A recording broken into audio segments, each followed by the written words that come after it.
Welcome to A Conversation with History. I'm Harry Kreisler of the Institute of International Studies. Our guest today is the distinguished anthropologist Talal Asad, who is the 2008 Forster Lecturer on the Berkeley campus. Professor Asad, welcome to Berkeley. Thank you very much. Where were you born and raised? Well, I was born in Saudi Arabia, actually, because my mother comes from there, and my parents moved when I was a couple of years old to India and then eventually to Pakistan. Mm-hmm. So I was raised both in India and in Pakistan. And looking back, how do you think your parents shaped your thinking about the world? Well, in very different ways. My mother was a very traditional woman. My father actually was an Austrian Jew who had converted to Islam in his 20s. And was a correspondent, a foreign correspondent for the Frankfurter Allgemeine Zeitung and for the Neue Zürcher Zeitung as well. In the 30s he had to give up the first one, the Frankfurter one, because he was not allowed to continue.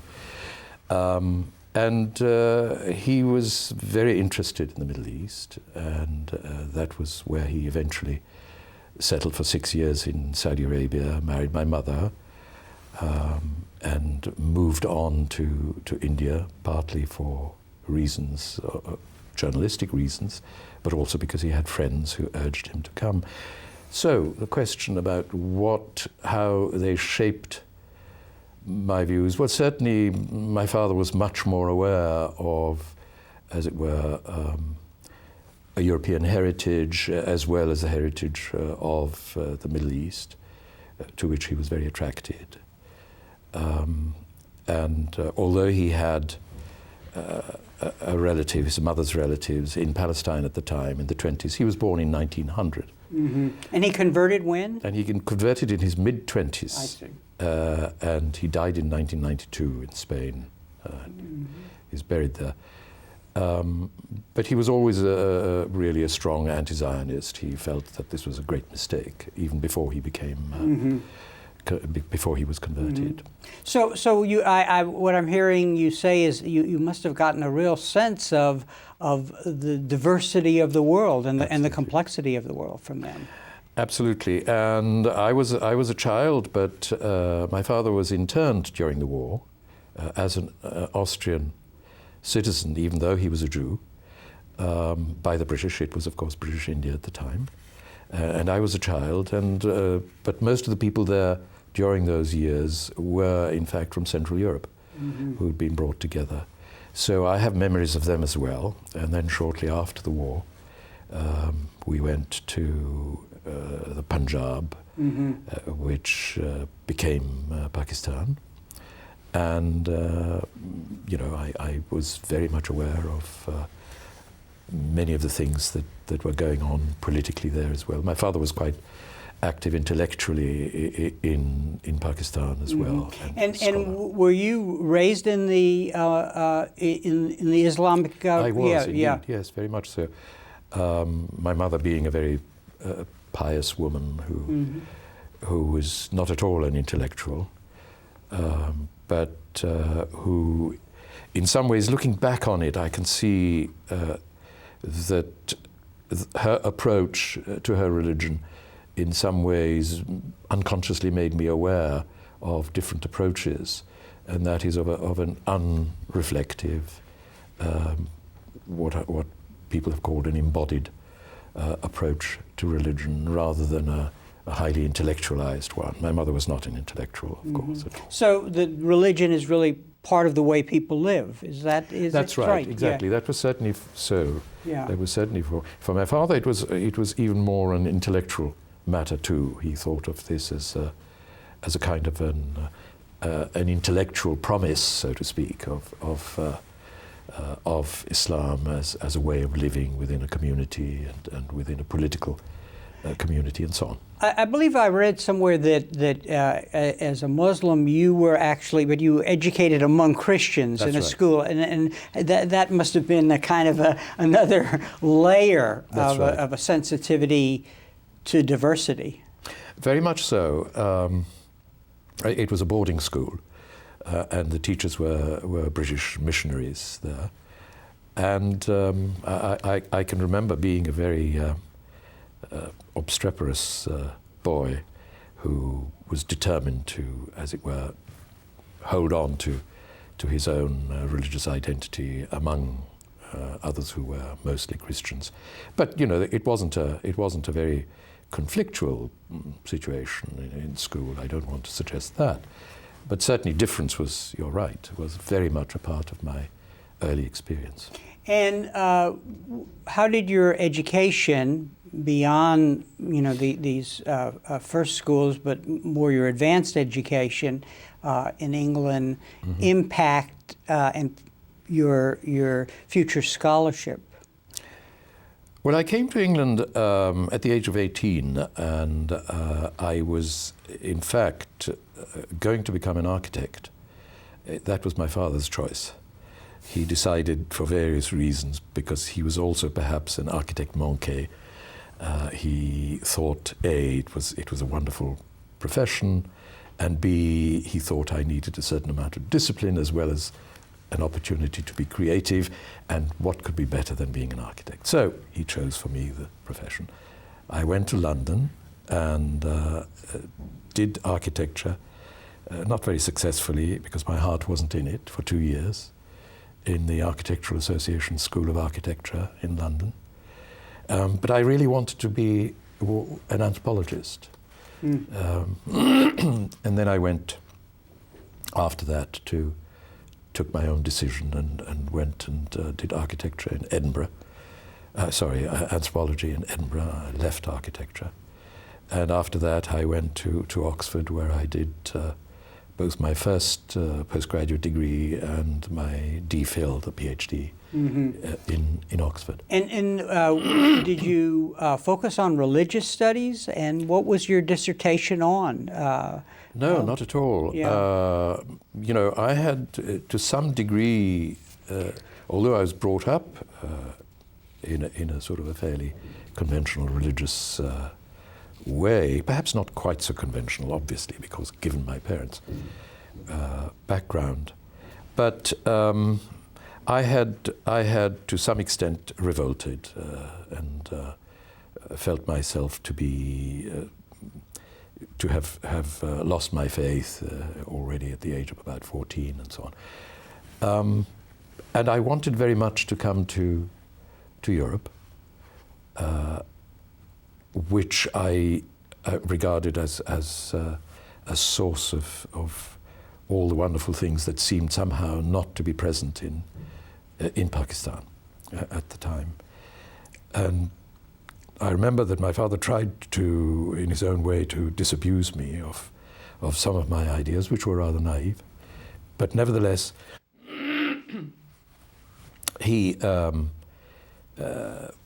allowed me to go to Europe, which was interesting. And indeed, he even encouraged me when I was a boy to try and learn the piano and things like that. European music is something which I am extremely fond of and still am deeply fond of. But going to Europe was, for me, both something which was exciting to arrive at, and at the same time, as I've said to friends, a kind of a slow disabusement, because I sort of had clearly had ideals and so on which were very misplaced in terms of what actually existed. But my intention to do anthropology was part of if you like, a purely secular choice. And I eventually did field work in a pastoral nomadic society in the deserts of northern Sudan in the 60s. And it didn't deal with religion at all. It had to do with their economy and their political system primarily, their local political system. Were there any particular political awakenings that you had in the 60s? I mean, coming from this background where you must have sensed, however young you were, the turmoil in the Pakistan region, and then coming to your mature years of education. Yes. In the 60s. What stands out? Well, I think one of the moments, a very important moment of in my life was the '67 war, and I've written about this elsewhere, or spoken about it anyway.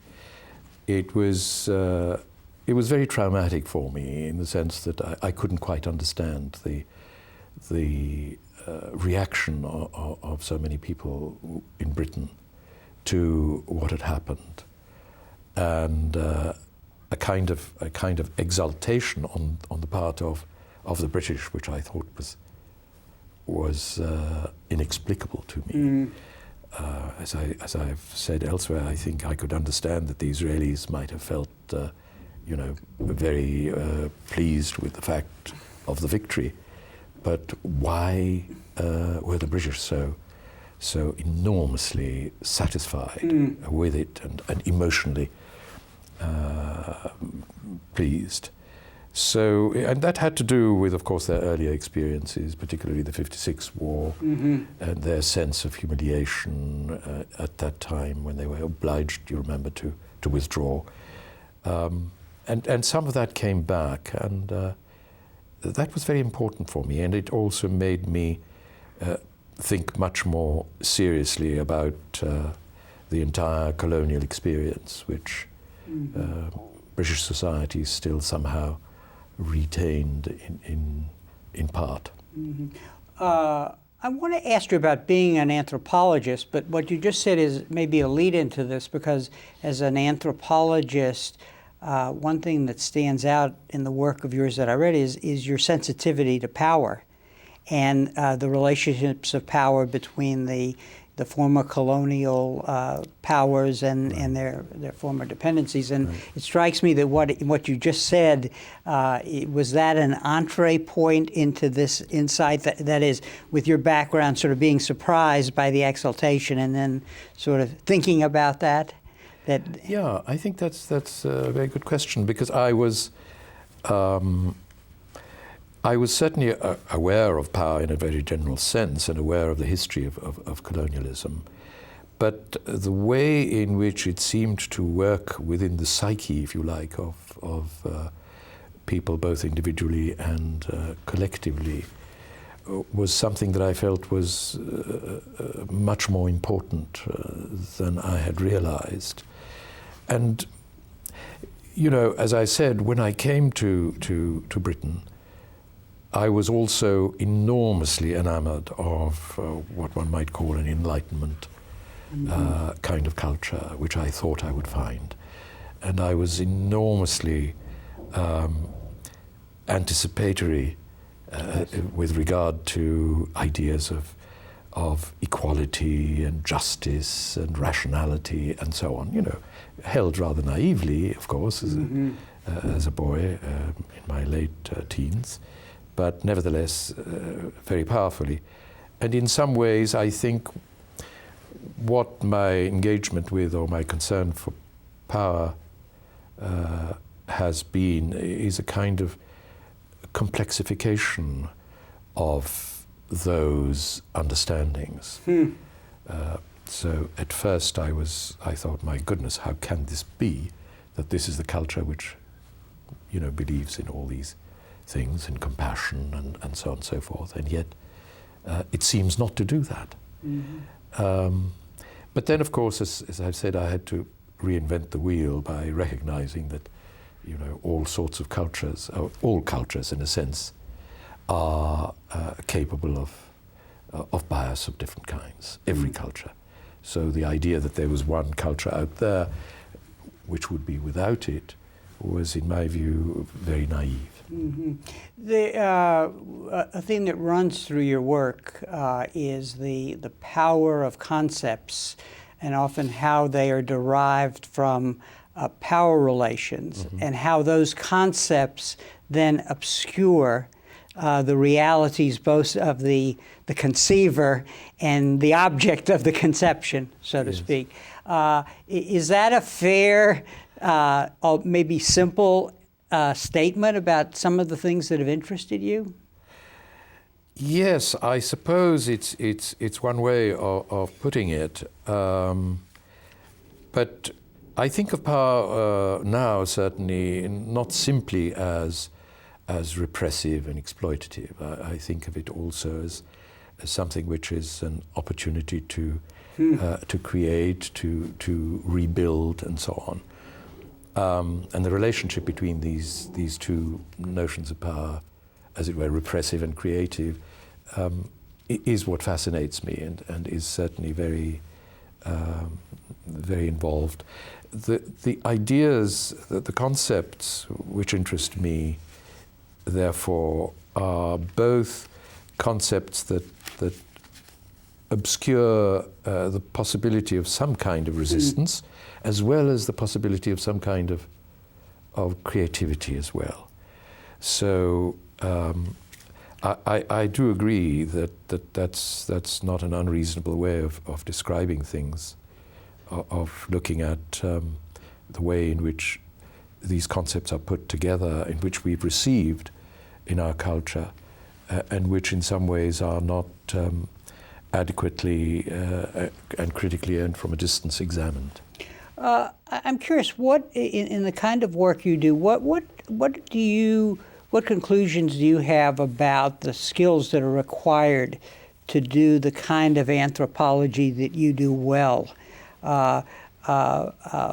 One thing that strikes me is sensitivity to culture, the different cultures. What else? Well, certainly, I mean, languages. I mean, you have to have languages which are necessary for what, I mean, as a medium, both in the field where you're working, but also at the same time of other perspectives, even within the West, as it were, you know, to recognize that there are different national traditions as well. I think the ability to listen is very important.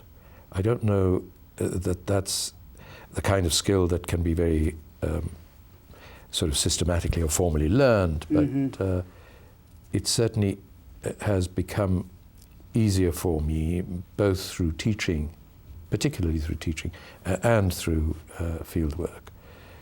And I think that's absolutely crucial for the anthropologist, to be able to listen, as it were, without too many presuppositions, and being open to arriving at conclusions that might be quite startling eventually when you arrive at them, but not think that you have an answer. I'm giving you a really, perhaps not quite the answer you want about skills, but yeah. Well, but maybe I should have phrased the question better, but that's the answer I wanted, whether I gave you the right question. Now, how does the student and the scholar transcend the biases that come out of their own culture? That would seem to be a big problem. It is a big problem, and certainly, I don't think any of us can completely overcome our biases and the formation that has made us what we are.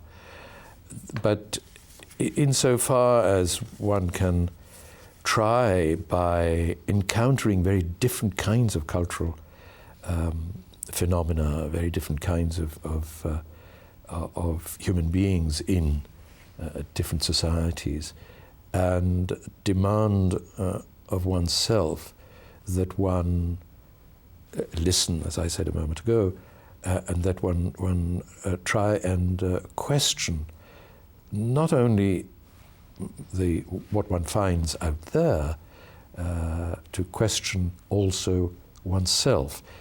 I mean, I'm a great believer in criticism, and criticism which I think should not be confined only to, as it were, the cultural phenomena that we encounter, but also our own criticism, self-criticism.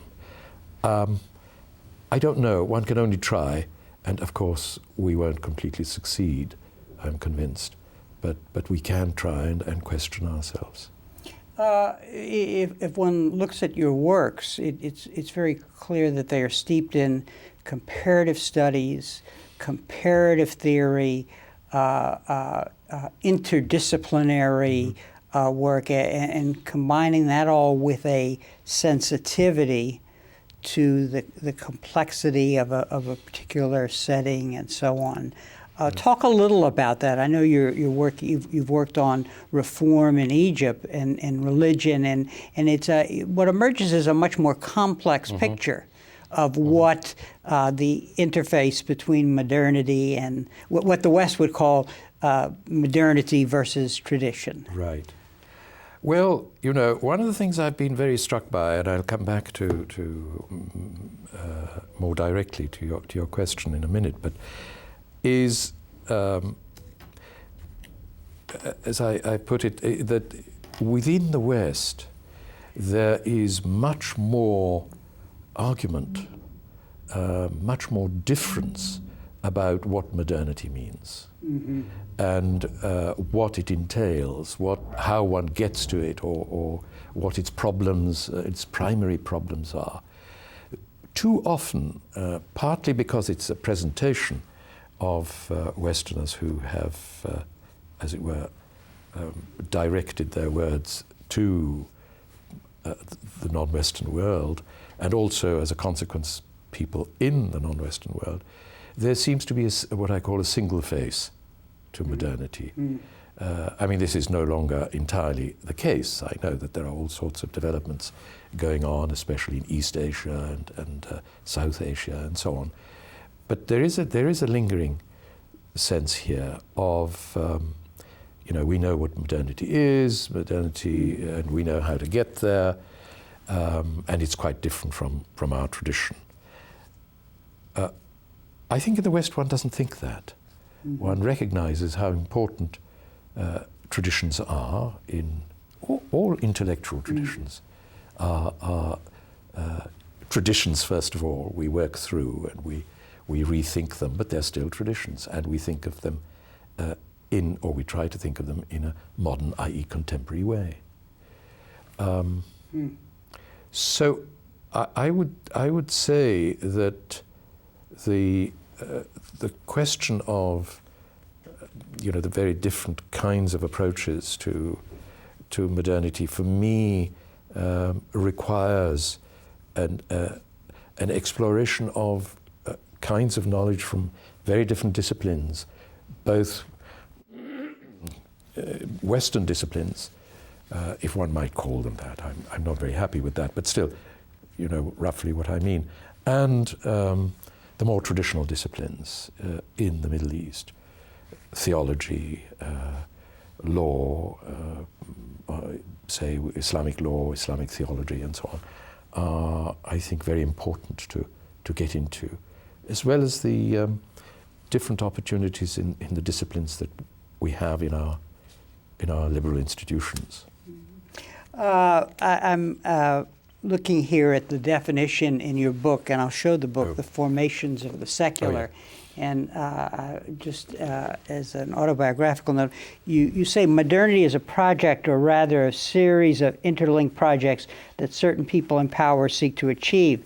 The project aims at, and then you list the, and what just sort of struck me was many of these things must have been in your mind's eye when you came to England, thinking that you had found a secular Mecca. And a modern, yes. Yes, yeah. Absolutely. So that was me. And in another place, and I can't unfortunately find the quote right now, you mentioned that we forget that the notion of modernity that the West has come up with really emerges out of a particular time in our history when we made a transformation. And we forget that and then want to apply the concept that emerged from that to other peoples who come from different practices and different histories. Exactly. I think that that's very true, and that is, of course, part of the reason why we find so many problems, both social and political, in that part of the world. Indeed, we sometimes, you might say, some of these problems arise here too in the West, or whether it's the United States or Europe. For some people, the idea of modernity is quite straightforward, and certain things must be rejected if one is to be truly modern. And for other people, not so. You know, one has seen arguments about the British political system. No doubt you're familiar with these arguments, which say, well, of course, the British system is not completely modern yet because, you know, the Church of England still has a certain important place in the British government, and you can't call that modern. Because in a modern state, and here we think of either of the United States or France, both very different kinds of secular arrangements, in which, in some ways, religion is at least politically intended to be kept out. So, but I'm not sure that it's a good description, say, of the British system to say it's not modern. This presupposes a single model. The question is it the kind of society that produces obstacles in the path of various developments which we think of as valuable or not, rather than is it modern or not? I mean, that's why I'm a little leery of the idea of modernity as well. And you go on to point out in this book that the theory makes the assumption that it's a binary choice, that it's one or the other, and you're trying to help us understand that there's much greater complexity, and in a way, I think you're suggesting that you can't actually understand what's going on in a place like Egypt and how it reformed itself in religious matters, and how this interface between what came from the outside, interface with kind of living practices and a living religion. Yeah, this is absolutely true as far as you know, my work on Egypt is concerned. This is what I've tried to do, and I think of this as an anthropology which is, I think, appropriate for our time. By which I don't mean it's the only thing that one can do as an anthropologist, but I think it's very important to be able to somehow tackle the question of various interconnections as well as distinctions, but in ways that are not binary, as you've just rightly quoted. Because I think that the language that we use, that everybody uses, makes for very different possibilities of interpretation and of living. And therefore, binaries are a rigid way of approaching these problems. I think it's a mistake to even think of, you know, the secular and the religious in strictly binary terms. I think that there are all sorts of interpenetrations, especially if you look at it historically as well as cross-culturally. You see that there are various connections, various transmutations of concepts, of modes of behavior, of organizations and so on. You write, in an interdependent world, traditional cultures do not spontaneously grow or develop into modern cultures. People are pushed, seduced, coerced, or persuaded into trying to change themselves into something else, something that allows them to be redeemed. I'm curious because, of course, this is an insight into what's going on in the developing world, but one could almost apply this to the United States itself and the way our secular modern elites have been shocked by the revival of religion in this country and the way it seeks to intrude into politics. Right. Yeah. I know. I'm still learning about the United States and the problem or the problems that people see of secularity and religion. But certainly, I think there is a greater awareness among various people of a complexity which we have overlooked, so that one can try to work out ways of accommodating a certain kind of multiplicity and of interconnection without allowing this to be repressive of individuals or of traditions and so on. And this is very difficult in any culture, certainly in the Middle East as well. You have forces which are repressive, and you have forces which are opening up. And it's not always easy, and I say this not as a criticism, but as a fact, not easy for people to know, certainly in the Middle East, where they should be going, and what, as it were, a more adequate and reasonable and just development of a tradition in moments of change might be. So and I think that this is true here too. People are on the one hand worried by certain developments in the demand for the intrusion of religion into politics, but in other ways they do recognize that there are some aspects of what we call religion which somehow could have a place, as it were, in the public square. But how to do? And the important thing here, which we should say for our audience, is that secularity, being secular, defines a world in which religion is separated from the public space, and the two, although side by side, do not meet. And what we are encountering in the world and here at home is the concept doesn't work completely. Right. Yeah. Right. And I think unless one finds ways in which one can address that difficulty, the outcome will often be rather unpleasant. Mm-hmm. And I do think that it's necessary not just to keep insisting on a straightforward separation of two things which are themselves very ambiguous, religion on the one side and secularity on the other, but to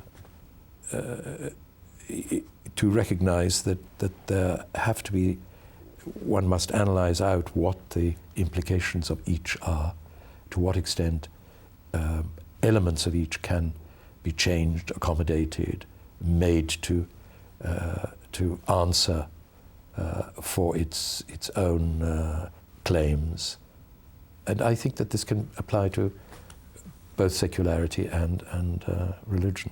And a place where this problem emerges very strongly is in Europe today as it deals with its Muslim communities. Absolutely, yes. It's a matter of both of great interest to me as to what's happening in Europe, and at the same time of considerable dismay that Europe has become so rigid in many respects, and so fearful, really, of a population that is, on the whole, initially not at all, should not be seen as threatening, while elements might be, but I don't think that the majority should be seen in this way. And there are ways of accommodating, and some are more, and some states and some national traditions are very rigid. The French one, of course, is famously extremely rigid about accommodating certain kinds of religious differences. For example, the veiling, the whole issue, yes. Yeah, absolutely. But many people often forget that the French, who are supposed to be so fiercely laic, are also able to accommodate religious schools, Catholic schools, which have a place within the government educational system. And it's possible for people to do whatever they like, including cover their head and so on, in religious schools, but not in government schools. I mean, there's a degree of, contradiction and incoherence in our approaches to secularism in Europe as well as perhaps in the United States. You write that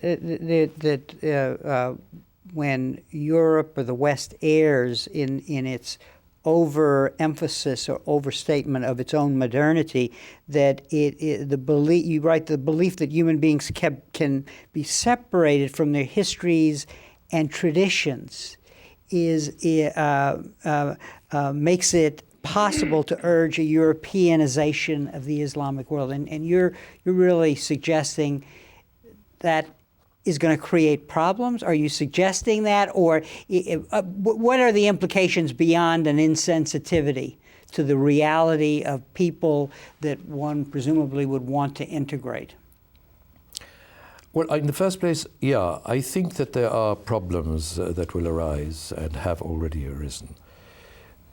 The problems are partly also the result of certain claims, historical claims that liberal Europe has about degrees of autonomy, degrees of as it were, self-determination, which are not simply political, but also social, cultural, psychological, and so on. How is it that these ideas, which were regarded as basic to Europe's inheritance, have now suddenly become difficult to apply, and you have to have one model? I think that integration, in other words, is something that requires a certain amount of give and take.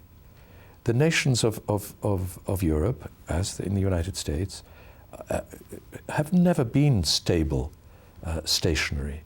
They have evolved over time. We know this. This is, but this very banal fact, it tends to be forgotten time and again. That, you know, if we are changing, then we can't rigidly say there is just our way of life which must stand forever and unchanged, but also something in which one can give and take, and at a reasonable level. And that should apply, I think, to immigrants as well. What is, as a social scientist, one has to analyze the factors that provide the social or political base for this blindness to both the inadequacy of the concept and the reality of one's own history and evolution, and the reality, history, and evolution of the other in this case. Right. Well, you know, there are clearly elements, if you like, on both sides. So it's not just a question of a straightforward blindness on one side.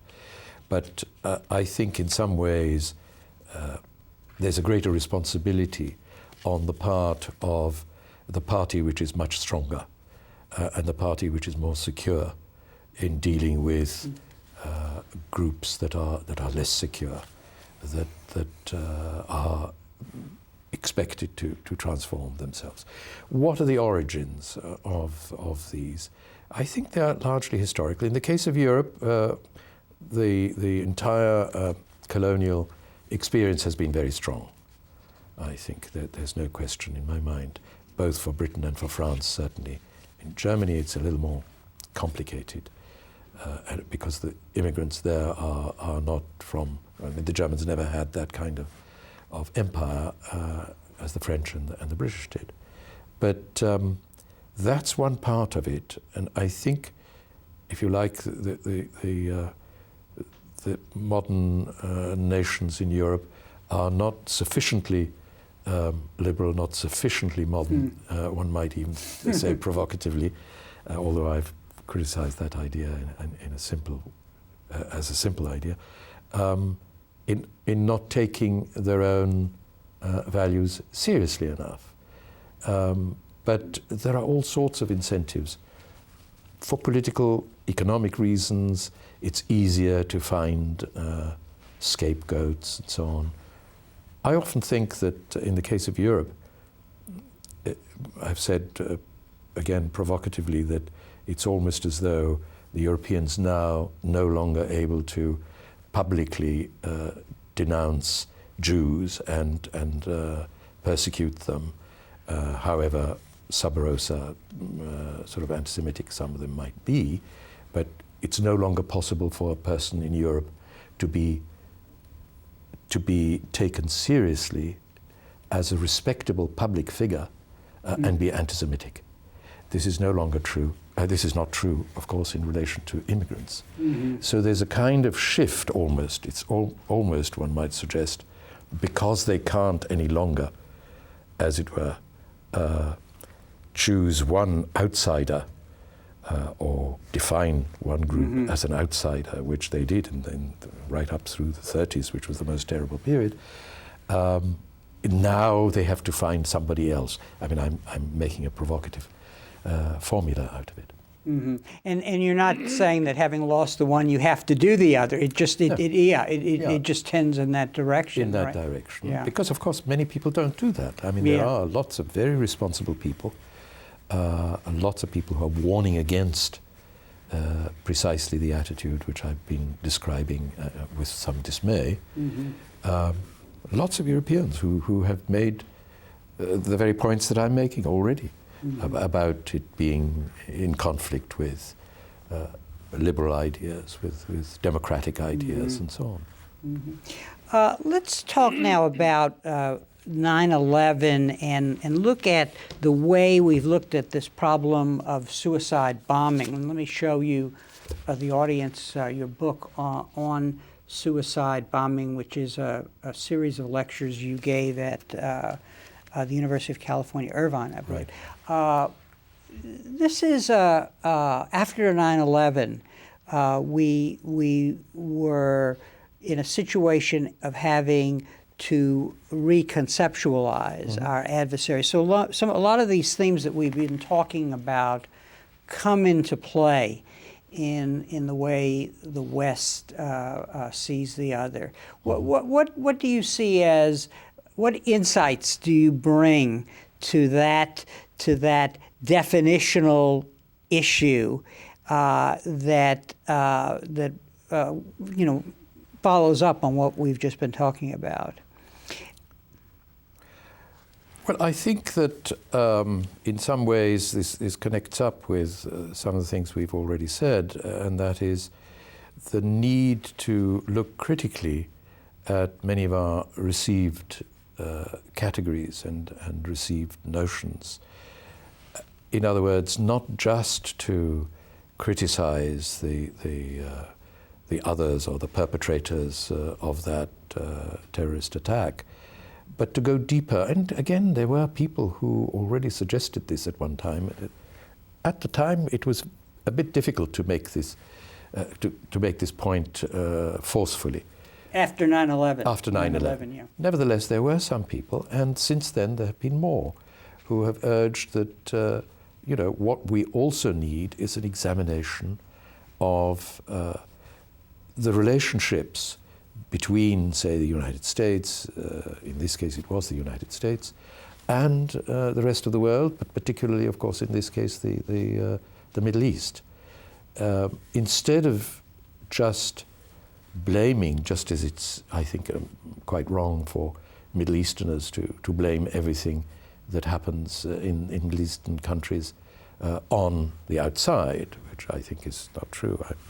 I'm extremely critical of the political situation in the Middle East, but it should be so too in the United States, so that one can look critically at our relationship, as I put it, to violence. In what way, historically, as well as within the country, as well as between the United States and other parts of the world, what has been the relationship to violence, and how has it been invoked at certain points and denied at other points, and what are the consequences of what we've done? I say we, because I'm already now an American citizen, of course. So I became an American citizen in summer of 2001, rather sort of symbolically. Anyway, so that's what I would say in answer to. I don't know whether I've really adequately. Yes, you not. had. Let's explore it. But I, at least in terms of looking at the other, you say or you suggest the way you see, define, explain terrorism gives a justification for the actions of the state. That's my reading of what Yes. you're saying. In other words, that in going down one road of interpretation, Yes. It then makes it easier for the state to practice all kinds of violence and come up with a moral justification for that. And a violence not only on the outside world, but within. Yeah, right, Exactly. right.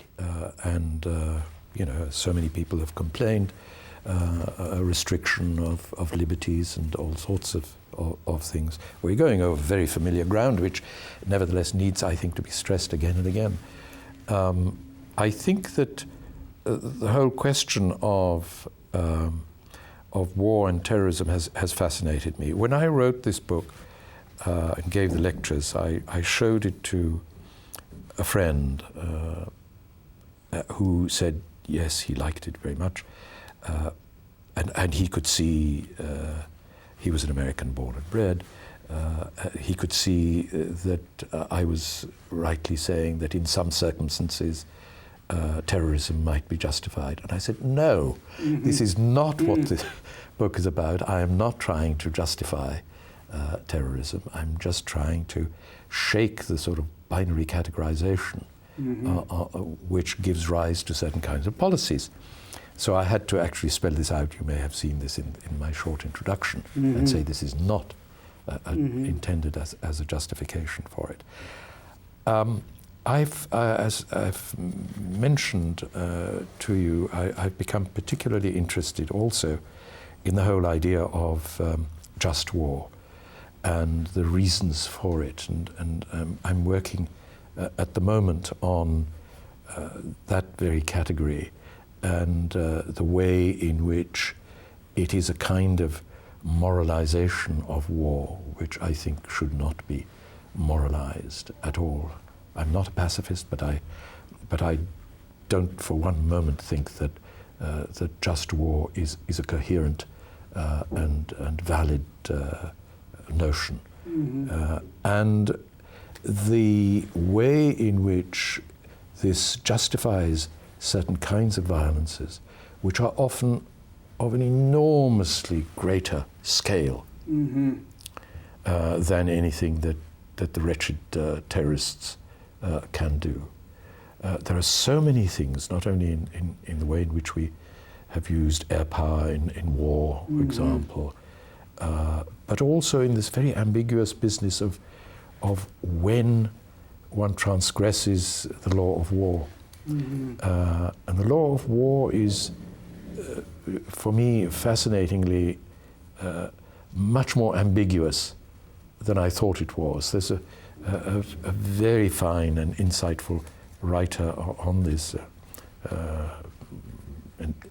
law specialist, David Kennedy, who's written, I've quoted him in my book, but since then he's written another one on the law of war, which has, I think, extremely good insights about the law of war being not a series of rules which cannot be transgressed and which are supposed to justify just war, but really a language, what he calls a language for argument. And that's what the law of war is. There are others who've also developed this. Is again an international law specialist in City University who has written a number of wonderful articles called, if I remember rightly, was it Jonathan Berman, or Nathaniel Berman, who's written on this subject as well, very much about the question of the construction in war of various categories, including that which is allowed, the proportionality business, the question of necessity, and so on. So what I tried to do in this book, first of all, is to shake those categories so that we could think for ourselves. I mean, I don't provide any answers, as you know very well, but I hope that some readers will begin to question for themselves and find answers for themselves. And then in the final part, of course, I was still fascinated by the reasons for horror at suicide bombing. And there were all sorts of reasons, it seemed to me, one could draw on to try and explain what that sense of horror was, which could be looked at without being moralistic about it. Because as an anthropologist, I was much more thinking about it anthropologically, and also reminding ourselves that, in modern society, we are committed to all sorts of conditions that would otherwise be considered terroristic and horrific. And one of those, which I do mention in the book, you may remember, has to do with nuclear weapons. Well, go ahead, please. No, finish. Go ahead. Well, I just wanted to say that, in a number of official definitions, terrorism is defined as not only an act, but also as a threat. The threat of terrorism. A particular kind of threat makes it terrorism. Now, it has seemed to me, as well as to legions of other people, that possessing nuclear weapons, which you say you're going to use if necessary, and you will destroy not only the enemy, but in the process yourself, you're prepared to do that, seems to me logically have the logical structure of terrorism. And yet we don't see that, and we don't address it quite in those terms, and I think we should. This part of the conversation is raising an interesting point, and that is, as a social scientist, as you try to disentangle the complexity of our own development and thinking about an issue, violence and war, violence between combatants, and so on, we basically get some new insights about ourselves. We see different things about the adversary. Now, what's interesting is the point you made about what your friend said, because when you begin to do that, what you're saying becomes politicized, and people say, oh, yes, you're defending suicide. Talk a little about that, because it really is an important issue of where the academy can have insights, but in those insights becoming part of the political debate, there is a politicization in which people are accused of saying things they didn't say. Yes, of course, this is very difficult to control to some extent. Let me approach this indirectly by referring to a review that was made of this book in the Times supplement, the Sunday supplement book review by Samantha Power, which in fact was about 3 books, including one of Petraeus and this book and one other, I forget which. And when she turned to that, she said, among other things, she said a couple of nice things, but she disagreed, of course, fundamentally with it. But she described it as an angry book, and she said, in the end, rage overcomes him. And I've been saying to my friends, did she read the book or didn't she? Well, the point is, you can't control how people read you. And I think that, this is simply a rediscovery of a fairly obvious thing. It's no use my saying, no, I wasn't angry, and I certainly wasn't enraged. But people will read you in odd ways, and to some extent you can control that by at least explaining yourself. But in the end, there are things that you can't, I think, totally control. How people will take up what you're saying. My hope is that insofar as there's a politicization, it can be seen as an indirect one. I mean, I think of, if you like, of democratic politics also as a kind of personal, interpersonal kind of ethical encounter in which one can one should be able to treat others with whom one is engaging on equal terms, critically, but also listening carefully, instead of jumping to the conclusion that that they belong to a certain category. What they've said, aha, we already know what he or she is saying, and we really will not tolerate that sort of thing. And asking oneself why one has these feelings of rejection as well as we proceed. For me, in a sense, democracy is not just about voting and so on, which is in some ways the least problematic aspect of democracy. There is that other aspect which I think is very important and very neglected, including the readiness to be self-critical.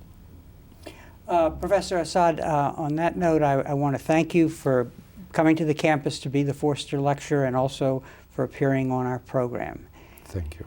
And thank you very much for joining us for this conversation with history.